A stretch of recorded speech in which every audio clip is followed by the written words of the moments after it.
కుటుంబం ఉంది సార్, అందుకే కుటుంబం. మా కుటుంబం ఉన్నది సార్, అత్తమ్మ ఉంది, మా మరిది ఉన్నాడు, మా చెల్లి ఉంది. అందరూ మీ దగ్గరే ఉంటారా? అందరం ఒక దగ్గరే ఉంటాం. అవునా? సామూహిక భోజనాలు, అందుకే టీవీ సీరియల్ ఉంటది అనమాట మిల్లు. అందుకే ఆవిడ గ్రేట్ అని ఎందుకన్నాను అంటే, మొదట్లో వచ్చిన కొన్ని ఆలోచనలు పక్కన పెడితే అందరం ఒక ఇంట్లో ఉండాలన్న ఆలోచన తీసుకొచ్చింది. మొదట్లో ఏముండేవి ఆలోచనలు? ఏముందండి, ఇప్పుడు తమ్ముడు వాళ్ళు ఉన్నారు, వాడిది ఒక రకమైనటువంటి ఫీల్డ్, నాది ఒక రకమైనటువంటి ఫీల్డ్. నేను అర్ధరాత్రి వస్తానో వాళ్ళకి ఇబ్బంది కాకూడదు. వాళ్ళది ఒక సిస్టమేటిక్, 8ంటికి ఉద్యోగాన్ని వెళ్ళిపోవాలి, 6ంటి ఇంటికి రావాలి, 7ంటికి తినేసేయాలి, 8ంటికి పడుకోవాలి, 9 మళ్ళీ అదొక రకమైన ఉద్యోగం అంటే ఎలా ఉంటుంది? అవును, మా ఇద్దరిది అలా కాదు కదా. మరే మా దగ్గర పుస్తకాలు, పేపర్లు, ఆ డ్రెస్సులు, వాటికి ఒక సగం జీవితము, అసిస్టెంట్లు, వ్యాపారాలు, పొద్దున్న లేవగానే ఇద్దరం అరుచుకో, ఒకరు తొందరగా మేకప్ కానీ నీది, నువ్వు తొందరగా నీ బట్టలు ఎత్తుకో, నువ్వు నీది, ఇవాళ ఏంటో ప్రోగ్రామ్ నాకు చెప్పలేదని ఈవిడ, రేపేం జరుగుద్దో అని నేను, ఇట్లా పాపం వాళ్ళకి అందరం. కానీ ఇవన్నీ ఒక దగ్గర ఉంటేనే జరుగుతుంది అనేది ఆలోచన. పెద్దరికంగా ఇంట్లో ఒకళ్ళు ఉంటే భయం ఉంటుంది, తోడబుట్టిన వాళ్ళు ఉంటే సహకారం ఉంటుంది. అదే ఇప్పుడు నువ్వు చెప్పావు కదా, మా అమ్మ నా దగ్గర లేదు, మా అమ్మ దగ్గరే నేను ఉన్నాను అన్నావు చూడు లాస్ట్ టైం ఇంటర్వ్యూలో. నాకు మర్చిపోలేదు నేను. థ్యాంక్ యూ సార్, మంచి మాట. అది నాకు ఎవరు చెప్పారు అంటే అనంత అనే చెప్పారు, రాజబాబు గారి తమ్ముడు. ఓకే, అత్యంత ఆత్మీయంగా మాట్లాడుతూ ఉంటాను. నేను ఒక కడుపులో పుట్టకపోయినా నన్ను తమ్ముడు, అరే నువ్వు నా దాంట్లో చివరుడిగా నువ్వు. అరే రాజ్బాబు గారిని నువ్వు అంత గొప్పగా ఇమిటేట్ చేస్తావు. నేను ఎంతమందినో చూశాను ఇది రాజ్బాబుని ఇమిటేట్ చేసిన వాళ్ళని. నీ అంత యాప్ట్ గా, నీ అంత ఎగ్జాక్ట్ గా ఇమిటేట్ చేసిన వాళ్ళని నేను చూడలే. నేను మొన్న నువ్వు స్టూడియోలో చేస్తే నేను అసలు షాక్ అనమాట. ఆ సౌండింగ్, ఆ నాజల్ వాయిస్, ఆ టంగ్ మంటుంది రాజ్బాబు వాయిస్, అవి పర్ఫెక్ట్. నువ్వు అసలు ఎక్స్ట్రాడనరీ. పొద్దున్న లేసి ఆయనకు దండం పెట్టుకుని బయటకు వెళ్తాడు సార్. అవునా? దేవుళ్ళు కూడా రమణ మహర్షి గారు ఉంటారు, రమణ మహర్షి గారు, రాజబాబు గారు ఉంటారు. ఓకే, నేను దండం పెట్టుకుని నా ప్రయాణం వల్ల అలా ఎక్కడి నుంచో వేరే ఇండివిజువాలిటీ వచ్చిన ఒక అమ్మాయి, ఆమెకి ఉంటాయి ఇండివిజువాలిటీ, ఏదో ఆమె సెలబ్రిటీ, ఏదో నార్మల్ అమ్మాయి అయితే అవును భయపెట్టో బుజ్జగించో అంతా కుటుంబం అని చెప్పొచ్చు. వెరీ ఇండివిజువాలిటీ ఉంది అమ్మాయి. ఆమె సంపాదన ఆమెకు ఉంటుంది, ఆమెకు స్టార్డమ్ ఉంటుంది. నిజంగా చెప్పాలి అంటే నేను ఇప్పుడు సినిమా హిట్ కొట్టా, నాకన్నా ముందు సేవ్ ద టైగర్స్ తో హిట్ కొట్టేసి, అవును అవును, బ్రహ్మాండమైన హిట్ కొట్టింది ఆవిడ. అట్లా ఇప్పుడు జర్నలిజం నుంచి సినిమాల్లోకి ఎలాగమ్మా జరిగింది? తన వల్లేనా? నాదంతా నా ధోరణి అంతా జర్నలిస్టే సార్. నాకు అంటే నాకు అక్కడనే రెస్పెక్ట్ ఉంటది, ఆ ఫీల్డ్ నాకు నేనుండే నా దానికి నాకు అదే ఫీల్డ్ కరెక్ట్ అని చెప్పేసి నాకు కంచుకోట నేను అట్లనే ఉంచుకోవాలనుకున్నా.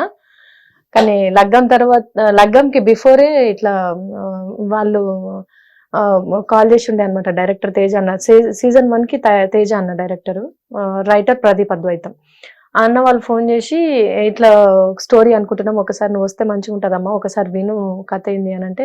నాకు భయం సార్, నాకు సినిమాల దాకా ఆఫీస్లోకి పోవాలి, కథలు వినాలంటే నాకు భయం. ఎందుకు ఏమో అది ఒక భయం ఉండిపోయింది నాకు. మేము వార్తలు చదివేటోళ్ళం, జర అది ఒకటి తెలుస్తుంటది, అమ్మో ఎందుకు లోన్ పనులు ఉన్న కాడ ఉండి తిని సాపేసుకొని అనుకోక మనకెందుకు ఈ కథలన్నీ అని చెప్పేసి అనుకునే కథ నేను.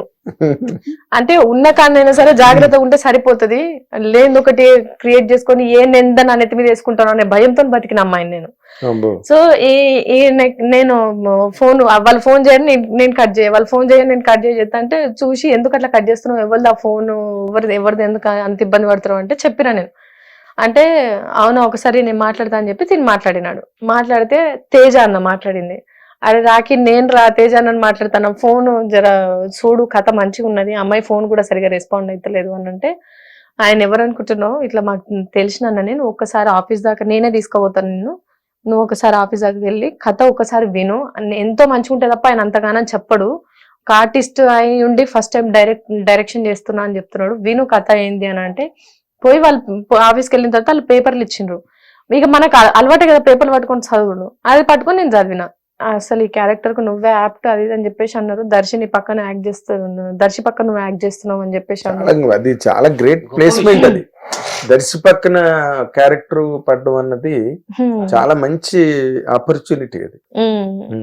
నాకు దర్శితోనే దగ్గర ఒక 3-4 years బ్యాక్ మల్లేశం మూవీ ఉంది కదా, అవును మల్లేశం మూవీకి ఫస్ట్ ఆడిషన్ కి పిలిచిండు. నేను పోయిన ఫస్ట్ మూవీ ఆడిషన్ అదే. దాని తర్వాత నేను ఎక్కడికి పోద్దనుకున్నాను. ఏంటి ఎక్స్పీరియన్స్ అది? కొంచెం నాకు బ్యాడ్ ఎక్స్పీరియన్స్ సార్. అంటే అక్కడికి రమ్మన్నారు, ఆడిషన్ చేసినాము. చేసిన తర్వాత విత్ ఇన్ 3 days లో నీకు కాల్ వస్తుంది, మనం ఈ లొకేషన్ దగ్గరికి వెళ్ళాలి అది అని చెప్పేసి మొత్తం డ్రెస్సింగ్ స్టైల్ అదంతా కూడా చెప్పినారు. చెప్పిన తర్వాత 3 days అయిన తర్వాత నేను ఫోన్ చేసి అడిగితే తప్ప నాకు చెప్పలేదు అనమాట. అంటే ఇట్లా నిన్ను కాదమ్మా వేరే ఆమెను ఫైనల్ చేసినాము, సో ఏమనుకోకు, ఇట్లా నీకు చెప్పలేదు అది అని చెప్పేసి అన్నారు. అంటే అసలు ఫస్ట్ నేను మూవీ చెయ్యను అని చెప్పి ఫోన్ పెట్టేసిన దానికి ఆయన ఫోన్ చేసి నా బిడ్డతోనే చేపిద్దాం అనుకున్నాను, అట్లాంటిది నిన్ను చేయమని అడుగుతున్నా, అంటే నువ్వు కూడా నా బిడ్డ లాంటి దానివి కాబట్టి నిన్ను అడుగుతున్నా, నువ్వు చేస్తే బాగుంటదమ్మా అని చెప్పేసి అంతగానం ఫోన్ చేసి చెప్పిన మనిషి నన్ను కాకుండా వేరే అమ్మాయిని తీసుకున్నాము అన్నప్పుడు ఒక మాట చెప్పాలిగా, చెప్పలేదు. అమ్మో అంటే నేను అది చాలా హార్ట్. అప్పుడు నాది ఇంకా లేత గుండె సార్, నాది గుండె తట్టుకోలేకపోయింది. అప్పుడు బాగా ఏడ్చిన నేను, నాకు అవకాశం వచ్చినట్టే వచ్చి నాకు ఇట్లా అదైపోయింది అది అని చెప్పి మళ్ళీ నాకు నేనే తమాయించుకున్నా. ఓకేలే ఇట్లాంటిది ఇది ఒకటి మనకి ఒక ఎక్స్పీరియన్స్ అని చెప్పి. ఇక ఆ తర్వాత నుంచి అమ్మో ఇవి అంటే సింపుల్ వాళ్ళకి రమ్మని చెప్పడం సింపుల్ లేదు, నీది కాదు వేరే ఆమెకి ఇచ్చేసిన మీ క్యారెక్టర్ అని చెప్పడం వాళ్ళకి సింపులే కావచ్చు, కానీ తట్టుకున్నాడు నాకు పెద్ద థింగ్ అది. నేను తట్టుకోలేను. అందుకే ఆ జానర్లకే మనం పోవద్దు, మన వార్తలు మనం చదువుకొని కడుపు నిండా నిద్రపోతే ఇదే చాలు అనుకున్నా. సో తరువాత సేవ్ ద టైగర్ కూడా నేను అడిగినప్పుడు అందరు అట్లా ఉండరు, నువ్వు పోయి అది చేయనంటే పోయి చదవంగానే వాళ్ళు ఓకే అంటే తను అక్కడ నీకు ప్లస్ పాయింట్ అయ్యాడు. ఆయన ఉండడం వల్ల అక్కడ తన క్యారెక్టర్ ఎలివేట్ అయింది. ముందెళ్ళా కథ విన్నా, నేను కూడా విన్నా, నా క్యారెక్టర్ ఉంది. కాకపోతే ఈవిడ మెయిన్ రోల్ అయిన తర్వాత నా తీస్తారు. మీ వైఫ్ పెద్ద క్యారెక్టర్ చేసింది, నువ్వు చిన్న క్యారెక్టర్ అసిస్టెంట్ క్యారెక్టర్ బాగుంది అనుకున్నారు. What was your reaction? ఉంటాయి సార్, ఉంటాయి. సినిమా ఇండస్ట్రీలో మరి దరిద్రం అనాలో లేకపోతే అది అనవాయితీ అనాలో తెలియదు. ఒక సినిమా క్యారెక్టర్, ఒక పోలీస్ క్యారెక్టర్ ఇస్తే ఆయన పోలీస్ క్యారెక్టర్ యాక్టింగ్ చేస్తారు. డాక్టర్ క్యారెక్టర్ ఇస్తే చచ్చేంత వరకు డాక్టర్ క్యారెక్టర్ ఉంటాడు. ముసలాడైనా కూడా డాక్టరే. అంటే అలాగే లేదులే. ఇప్పుడు అతను ఇఫ్తికర్ అని హిందీలో ఒక ఆర్టిస్ట్ ఇఫ్తికర్, ఆయన ప్రతి సినిమాలోని మొదటి సినిమా నుంచి చచ్చిపోయే వరకు ఎప్పుడు పోలీస్ ఆఫీసర్, ఇంకో వేషం వేయలేదు ఆయన ఇఫ్తికర్. తాగుబోతు రమేష్ కూడా నా సినిమాలు అలానే ఒప్పించారు. తాగుబోతు రమేష్ అన్నాడు సార్, ఎందులో చూడు తాగుబోతు మీ వైఫ్ పక్కన తాగుబోతు ఏంటి అని అన్నారు. అంతమంది డైరెక్టర్ తాగుబోతు చేసే క్యారెక్టర్ అవకాశం ఇచ్చావు కదా, ఈ ఒక్కసారి నాకు ఆ తాగుబోతు క్యారెక్టర్ అన్నారు. ఆ క్యారెక్టర్ ఇద్దరు బ్రహ్మాండంగా పడ్డాయి సార్. అవును, నేను చూసే కదా సినిమా, చాలా మంచి హిలేరియస్ ఉంది ఫిల్మ్. రావడమే సినిమాలో నవ్వులు స్టార్ట్. అవును, కొంచెం సీరియస్ గా ఉన్నది, తప్పని లాఫర్ లో టర్న్ అయింది ఫిల్మ్ వాళ్ళిద్దరి నుంచి. సో అట్లా బాధపడ్డా, అరే మంచి అవకాశం మిస్ అయ్యాను. స్టార్, డిస్నీ స్టార్, నేను ఇప్పుడు ఏంటో ఒక అవకాశం మిస్ అవుతున్నారు. ఎంత డిసప్పాయింట్ అవుతానో అంత ధైర్యంగా ఉంటా. అంటే నీకు రాసి పెట్టలేదంటే బ్రహ్మాండంగా ఇంకేదో రాసి పెట్టింది. మరి మీరు అలాగా ఆలోచించకపోతే మీరు బతకలేరు.